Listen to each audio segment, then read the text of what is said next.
Good morning. Today's Tuesday, November 30th. We're bringing you the latest news making headlines to help start your day. It's runoff election day in Georgia, and here in Atlanta, voters are getting ready to choose who will be the city's next mayor. Atlanta City Council President Felicia Moore taking on Councilmember Andre Dickens in what's expected to be a very tight race. CBS 46's Rebecca Schramm is live at a polling location in Midtown as she begins today's Morning News Rewind. Robin Gervier and pollsters have had a really tough time with this race because so many voters in the city of Atlanta have been undecided. So yeah, it's anybody's guess as to who will run Georgia's capital city for the next 4 years. I'm at Park Tavern, which is a polling place, one of many across Atlanta that will open at 7 a.m. We got more! We got more! City Council President Felicia Moore and City Council member Andre Dickens spent the day before the runoff election trying to convince voters to show up at the polls. Though the mayor of Atlanta is a nonpartisan office, both candidates are Democrats. Their plans for the city are similar. Still, they're hoping to set themselves apart. Let's talk about who is day one ready to run the city, who has demonstrated leadership, strong leadership, independent leadership, knowledgeable leadership, has actually solved issues, and that has been me. My demonstrated track record as a business professional, as a technologist, as a dad, as a deacon, as a city councilman shows that I have a full set of experiences that have prepared me to be mayor. Again, the polls open at 7 a.m. Be sure to check your polling location before you leave your house. Coming up in our next half hour, we're going to get into the biggest challenge for each candidate, and that is voter turnout. Live in Midtown Atlanta, Rebecca Schramm, CBS 46 News. All right, Rebecca, we'll see you in just a little bit. And voters will also choose who's going to replace Felicia Moore as the next city council president. The candidates are Doug Shipman and Madeline Archibong. There are 6 other Atlanta city council races on the ballot, too. We've got a full breakdown of everything you need to know on CBS46.com. And make sure to stay with CBS 46 as we track the ballots coming in today. We're going to be sending out updates on the CBS 46 app so you know who comes out on top just as soon as we have that confirmed. Rob?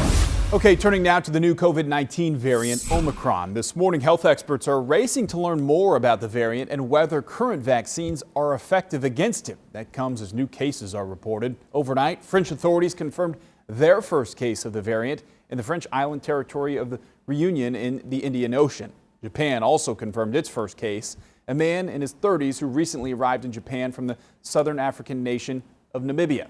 The CDC is once again urging all American adults to get a booster shot, and Pfizer is pushing for FDA approval for its booster for kids under 16. CBS's Laura Podesta has more. Health experts around the world are digesting data about the Omicron variant of COVID-19. There is some evidence that it does seem to be spreading more easily. And then the second is, does it cause more severe disease? And that we just don't have any data on yet at all. Calling Omicron a variant of concern, the World Health Organization says it has the potential to pose a very high global risk. No country, no community, and no individual is safe until we are all safe. The variant was first discovered by researchers in South Africa. Scientists at the Africa Health Research Institute are growing live Omicron, which will be tested against the blood of fully immunized people, as well as those who were previously infected. This variant is a cause for concern, not a cause for panic. At the White House Monday, President Biden defended the travel restrictions barring non-U.S. residents from 8 southern African nations from entering the country. Gives us time to take more actions, to move quicker, to make sure people understand you have to get your vaccine. Sooner or later, we're going to see cases of this new variant here in the United States. President Biden says on Thursday he'll lay out a strategy to fight COVID this winter that includes vaccinations and testing. Laura Podesta, CBS News. 6:36 right now. We're keeping an eye on today with the other stories you need to know. Today's the deadline for Decatur City employees, including police officers and firefighters, to get vaccinated. If they refuse to do that, they've got to get tested for COVID weekly to keep their jobs. The city says its policy is in line with President Biden's federal vaccine mandate. The city's also reimposed an indoor mask requirement. Deputies say they're close to making an arrest after a child was shot and killed in Douglas County. The child's body was found Saturday near a gas station Investigators tell us arrests are pending. So far, the name and exact age of the child has not been released. So far, no decision on suspended Clayton County Sheriff Victor Hill's request to get charges against him dropped. He asked a federal judge yesterday to drop his indictment. He was arrested earlier in the year after FBI agents say the sheriff placed a number of inmates in restraint chairs as a form of punishment. Hill's attorneys argue he didn't have fair warning that using restraint chairs was a crime. Facebook whistleblower Frances Haugen is set to testify before a House subcommittee tomorrow. Lawmakers are holding a hearing to examine possible changes to the law that governs tech companies. Last month, Haugen told senators she believes Facebook harms children, stokes division, and weakens our democracy. Facebook claims the documents she leaked provide a skewed image of the company. Cyber Monday sales look to be a very little change from last year, according to Adobe Analytics. Final sales should come in at about $11.1 billion. That's just slightly more than the $10.8 billion consumers spent last year. Experts say shoppers did more buying in stores on Black Friday this year, and retailers offered fewer discounts due to inventory issues. Well, check out the White House holiday decorations. Beautiful. First Lady's theme is Gifts from the Heart. It was inspired in part by the challenges of the coronavirus pandemic. The display includes 41 Christmas trees, 6,000 feet of ribbon, 300 candles, more than 10,000 ornaments, and nearly 79,000 holiday lights.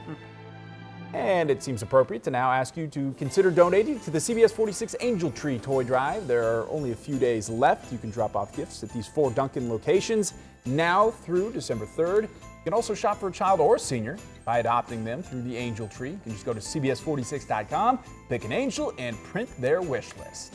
The Better Business Bureau is urging you to be on the lookout for what it calls the 12 scams of Christmas. First, be mindful of misleading social media ads. That's also where you're going to find gift exchange schemes. The most common scams include free gift cards, temporary holiday jobs, look-alike websites, fake charities, fake shipping notifications, pop-up holiday virtual events, and top holiday wish list items and puppy scams. Sad that there's so many different ways to do it, right? Okay, happening right now, CBS 46 is showing appreciation to teachers who go above and beyond in the classroom. We want to get out to Brooks Baptiste. He's live this morning at Marietta High School, where hundreds of teachers are going to get a sweet treat today.